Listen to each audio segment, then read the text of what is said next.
বিসমিল্লাহির রহমানির রহিম। আসসালামু আলাইকুম। হ্যালো গাইস, সবাই কেমন আছেন? ফ্রিজের কোণায় পড়ে থাকা 4টে লটকে শুটকি দিয়ে আজ আমি মজার একটি আলুর ডাল রান্না করে নিব।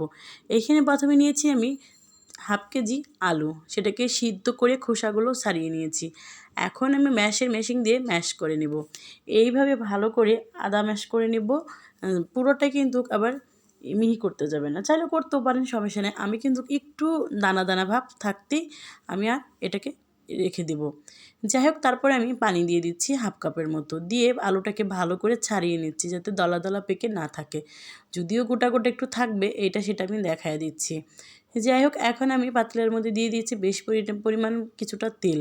সেখানে দিয়ে দিলাম 1 বাটি পেঁয়াজ কুচি, 4-5টা কাঁচামরিচ কুচি দিয়ে ভালো করে একটু নাড়াচাড়া করে নেব। 1 মিনিটের মতো নাড়াচাড়া করে নিলেই তারপরে দিয়ে দেব লটকে শুটকিগুলো গরম পানি দিয়ে আমি ধুয়েছি। ফ্রিজের কোণায় এইমাত্র 4টা থেকে 5টাই শুটকি ছিল। আমি এটাকে আজ নতুন একটা রূপ দিয়ে দিচ্ছি। কেন তাকে আমি ফেলে রাখবো বলুন তো? যাই হোক, লটকে শুটকিটা একটু ভালো করে ভেজে নিলাম। তারপর দিয়ে দিলাম 1 চামচ আদা বাটা, 1 চামচ রসুন বাটা দিয়ে মশলাটাকে ভালো করে একটু নাড়াচাড়া করে নিলাম। তারপর দিয়ে দিচ্ছি 1 চা চামচ হলুদের গুঁড়া আর 1.5 চামচ মরিচের গুঁড়া আর পরিমাণ মতো লবণ দিয়ে এটাকে একটু নাড়াচাড়া করে নিব। বিশ্বাস করেন, এই ডালটা খেতে কিন্তু খুবই মজা লাগে। আলু দিয়ে কিন্তু নানা রকমের ডাল বানানো যায়।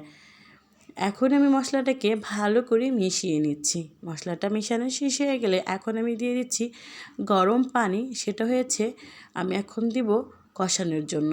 আমি এখানে গরম পানি ইউজ করব পুরো ডালের মধ্যেই, তার জন্য কিন্তু ডালটা খেতে আরও বেশি ভালো লাগবে। এখন আমি ঢাকনা দিয়ে ঢেকে 2-3 মিনিট মশলাটাকে ভালো করে রান্না করে নিয়েছি।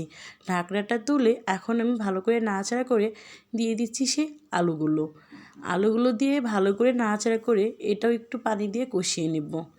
আমি সবসময় কিন্তু এই ডালের মধ্যে গরম পানি ইউজ করতেছি, চাইলে কিন্তু ঠান্ডা পানি ইউজ করতে পারবেন, কোনো প্রবলেম নেই। আমি গরম পানি ইউজ করতেছি। এখন আমি দিয়ে দেব ভালো করে নাড়াচাড়া করে কষিয়ে তারপরে আবার একটু পানি দিয়ে দিলাম, যেহেতু আলুটা আরও ভালো করে কষে, না হলে কিন্তু খেতে ভালো লাগবে না।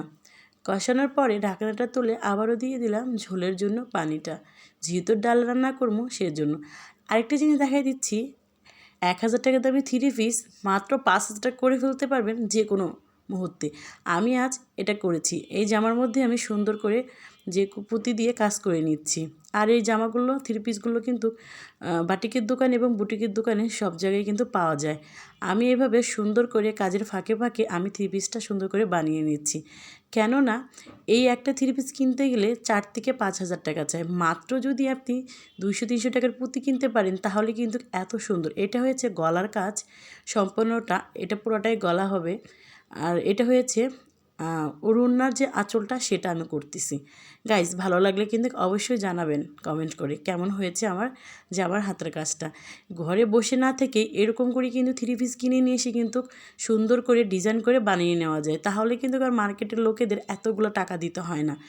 এই দেখেন, এই আটাগুলো কিন্তু কিনতে পাওয়া যায়, যে কোনো প্রতি দোকানে এসব পাওয়া যাবে।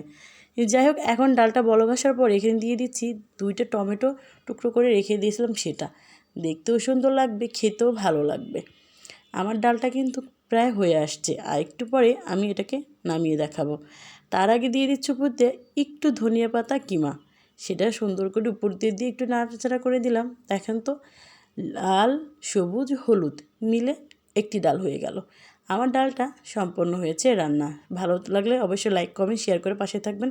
সুস্থ থাকবেন। আল্লাহ হাফেজ।